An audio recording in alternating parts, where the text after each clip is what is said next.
Olá, meus amores! E aí, galerinha?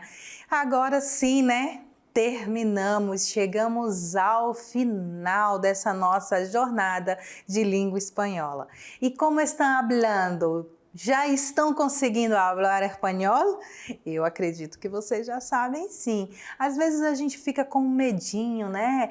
Eu não sei não, eu tô com medo. Mas se você começar a trabalhar em você a língua estrangeira, isso vai se tornar muito mais fácil. Então, ouvir músicas em espanhol. Galera, existe música de todos os estilos que vocês quiserem, de todos os estilos que vocês curtem. Professora, eu prefiro uma música sertaneja. Galera, que gosta da música sertaneja, tem as músicas rancheiras. Cara, é muito bom, é muito legal. Tem também as gospels, tem as músicas mais românticas, tem rock, tem rap, reggae, funk, tem tudo em espanhol. Então, vale muito a pena você gastar um pouquinho do seu tempo para poder aprender essa língua. Professora, eu gosto muito das séries da língua em espanhol. Beleza, bora assistir elas em espanhol com a legenda em português. Olha que ideia bacana. Você vai aprender novas palavras. Então, nada é desculpa para que você aprenda a língua espanhola, tá bom, meus amores? E agora, para finalizarmos, né, fecharmos com chave de ouro, nós vamos para nosso momento da avaliação. Então, para isso, vamos aí dar uma revisada de todo o conteúdo que vai cair na nossa avaliação, ok? Então, vamos baixar o telão. Isso. Aqui, vamos lá. Deixa só eu ligar o meu... Isso.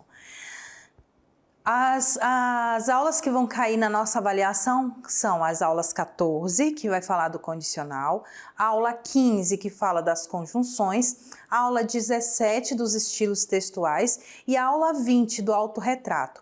Só que, galera, não é que você vai ter que estudar todo o conteúdo dessa aula, tem questões específicas, assuntos específicos destas aulas, ok? Então, vamos começar lá com a aula 14. Na aula 14, nós vamos trabalhar o condicional simples e o condicional irregular. Então, esses são os dois assuntos que vocês precisam dominar para a avaliação. Vamos lá. Primeiro, o que é o condicional simples? Ele vai servir para quê? Para expressar uma ação que já passou, só que essa ação tinha grande chance de ter acontecido. Então, é alguma coisa que poderia, é uma condição que atrapalhou, assim, entre aspas, né, essa ação para que ela não tenha acontecido. Ela poderia ter acontecido se não tivesse ocorrido outra questão. Então, para essa reformulação, para essa explicação, nós utilizamos o condicional simples. Ele também pode ser utilizado para pedir coisas educadamente e para expressar desejos também. Quais são as desinências? O que são as desinências? São as terminações. Quais são as terminações do verbo no condicional? Ia, ias, ia, íamos, ias, ia. Você só precisa saber dessa terminação. Ia, ias, ia, íamos, ias, ia. Por que você só precisa saber dela? Porque você vai pegar o verbo exatamente como ele está no seu infinitivo, verbo amar, cantar, beber, escrever, escrever no caso, beber, cantar, bailar, ele exatamente como está, e acrescentar essas terminações. Por exemplo, escrever, escrevia, escrevias, escrevia, escrevíamos, escrevias e escrevia. Cantar, cantaria, cantarias, cantarias, cantaríamos, cantarias e cantaria. Outro verbo aprender, que a gente tem ali, né?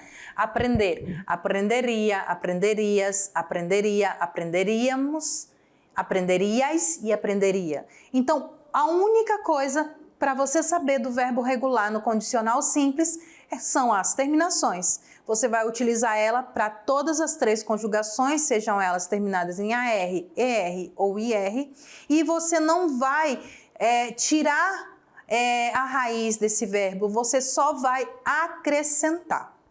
Belezinha? Tranquilos? Então vamos lá. Os usos desse condicional simples. Para fazer convites, né? Só lembrando que esses convites é quase assim que um pedido, né? Uma condição. Querias venir a las 10:30 para cenar? É uma forma assim mais educada de pedir, né?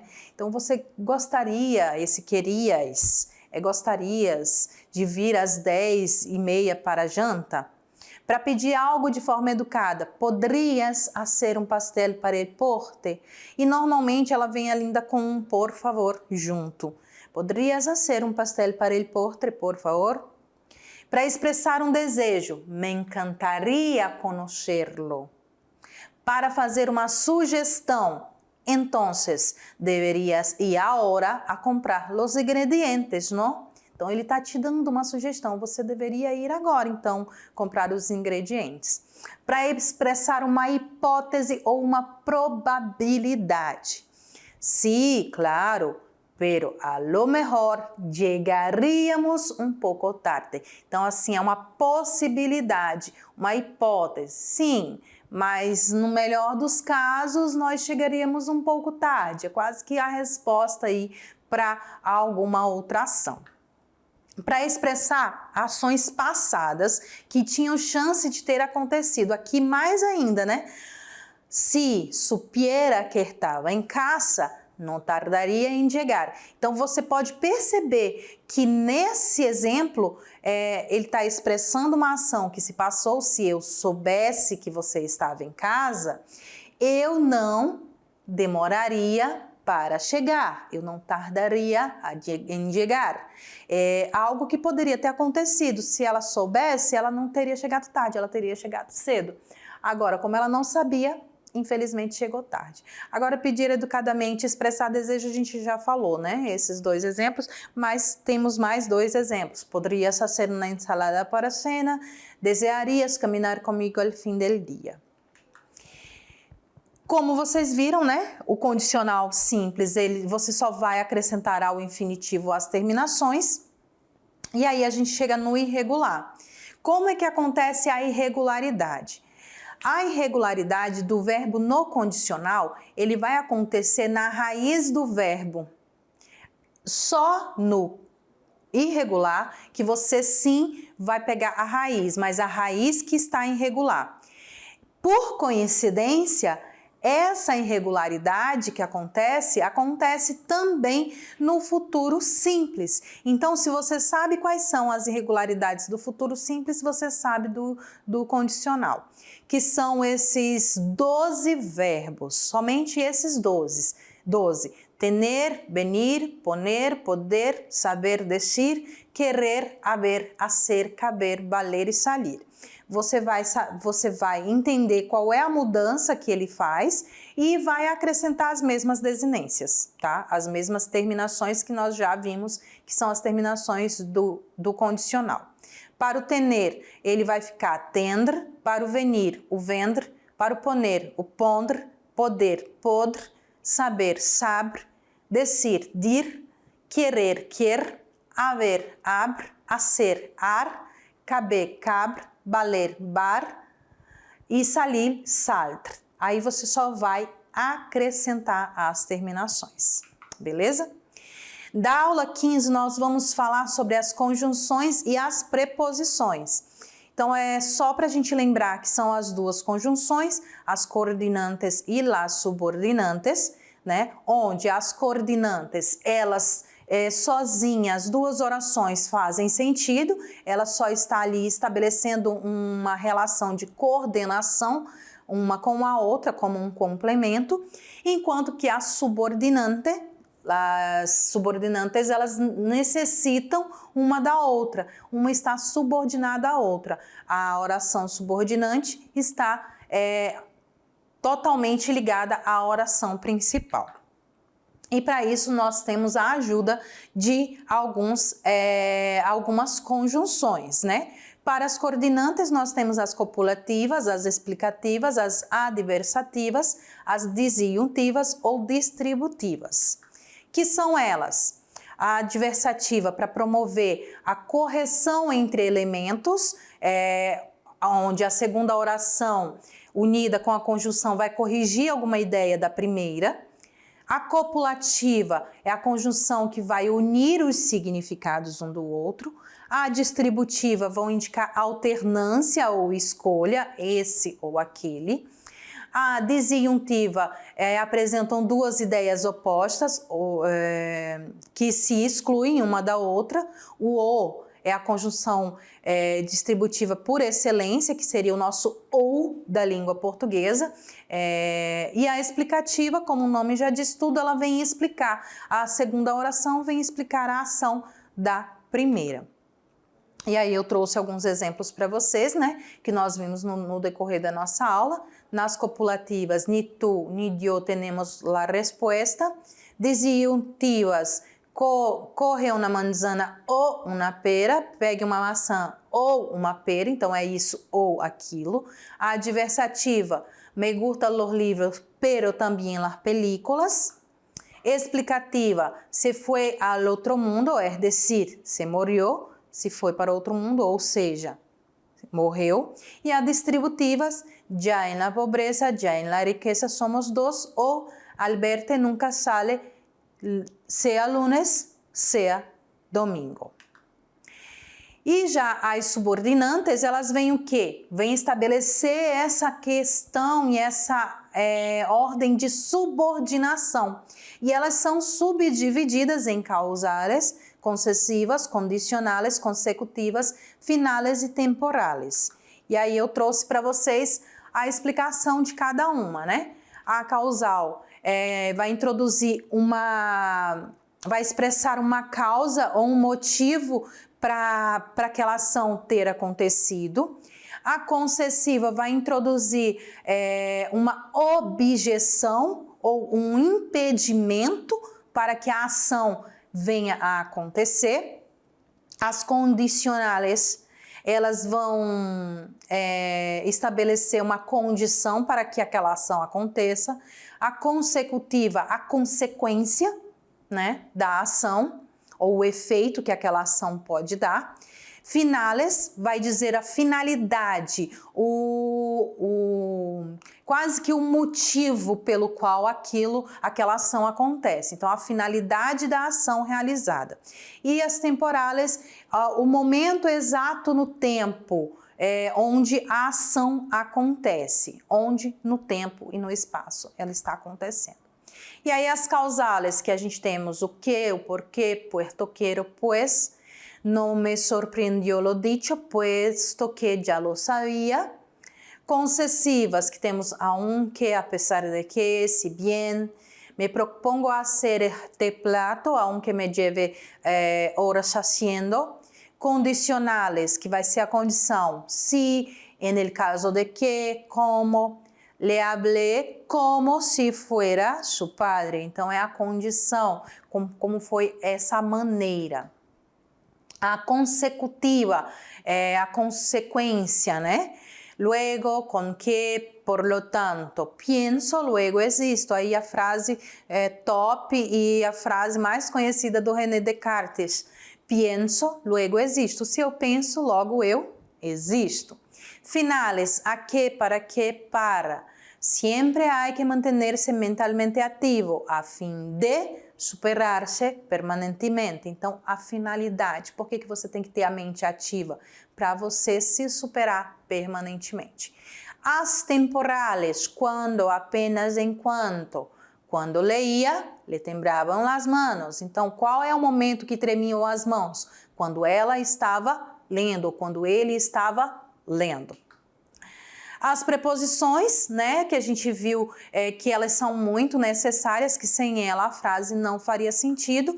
E então eu trouxe algumas preposições, as principais para vocês, e também as explicações dela, onde o a vai expressar a direção, o ante vai se referir a uma situação definida, Barro ou so, que é o nosso baixo ou sob, que vai expressar dependência ou situação interior. O cabe, que significa perto, de, junto a. Contra ou versus, que denota o limite ou oposição. Contrariedade também. O de, que vai indicar o movimento, a origem ou a permanência ou a propriedade do que está acontecendo. O desde, que vai indicar procedência, lugar, distância. O durante, que significa um determinado tempo ou época. E o em expressa o lugar, modo ou tempo. E aí a gente tem que sempre que lembrar que em espanhol, movimento se usa em. Então, eu estou en el autobús, eu vou en el autobús, eu vou de ônibus. Não vai usar o de, vai usar o em. Aí a gente ainda tem o entre, que é a situação no meio entre duas coisas, o hacia, que vai indicar a direção, e o hasta, que é o limite. O hacia, direção, vou em direção a, e o hasta, eu vou até aquele lugar. Os estilos textuais, onde nós trabalhamos as regras de acentuação, que vimos as regras das agudas, dianas, esdrúxulas e sobresdrúxulas, que são as nossas oxítonas, paroxítonas e proparoxítonas, onde as agudas vão seguir a seguinte regra: é aquela que a última sílaba é a sílaba mais forte, a sílaba tônica, vão levar acento, serão acentuadas quando terminarem em N, S ou vogal. As dianas, a segunda de trás para frente, a penúltima, vai ser a sílaba mais forte e serão acentuadas quando não terminarem em N, S ou vogal. As esdrúxulas, que são as antepenúltimas, como sílaba mais forte, onde todas serão acentuadas. E as sobresdrúxulas também, que vão vir anterior à antepenúltima, antepenúltima, que também todas vão ser acentuadas assim como as esdrúxulas. E fora essa regra, nós temos os ditongos, hiatos e tritongos, que seguem a regra da língua portuguesa também. Então, a gente pode observar cada detalhe na nossa aula e a explicação para cada um deles. Nós temos também, por último, a questão do gênero textual, pintura e autorretrato, onde nós trabalhamos os gêneros textuais. Eu peguei essa aula mais para exemplificar o todo, né? Nós trabalhamos muito o gênero textual nessa unidade 2, onde ele é um momento, é um gênero que cai em todas as avaliações, seja esse gênero textual sendo música, seja poema, seja pintura, seja um cartaz, seja um infográfico, seja uma receita, independente do que for, ele cai sim. E também eu trouxe para vocês alguns pintores, né? Porque o que acontece, gente? Às vezes cai uma imagem de um pintor e é importante você entender a ideia do que se fala, pelo menos. Então, tem também aí os pintores e as suas imagens. E o autorretrato, que é quando a gente vai falar sobre a Frida Kahlo, né? Que foi uma das autorretratistas mais conhecidas mundialmente e uma das primeiras feministas também do mundo. Ela era conhecida como uma pintora surrealista, porém, ela não se intitulava como surrealista e sim como autorretratista, porque ela dizia que aquilo que ela estava fazendo não era algo surreal, não era algo de... Ela só estava pintando ou recriando os seus próprios sentimentos. Mas ao fazer isso, ela se transformava em um surrealismo. Aqui você pode ver as imagens mais autorretratistas dela, bem normal, porém aqui você já pode ver a questão do surrealismo entrando nos seus autorretratos. Certo, meus amores?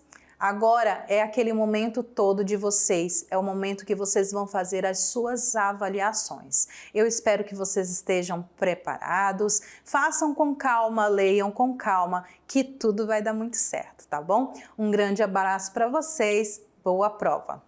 Tchau!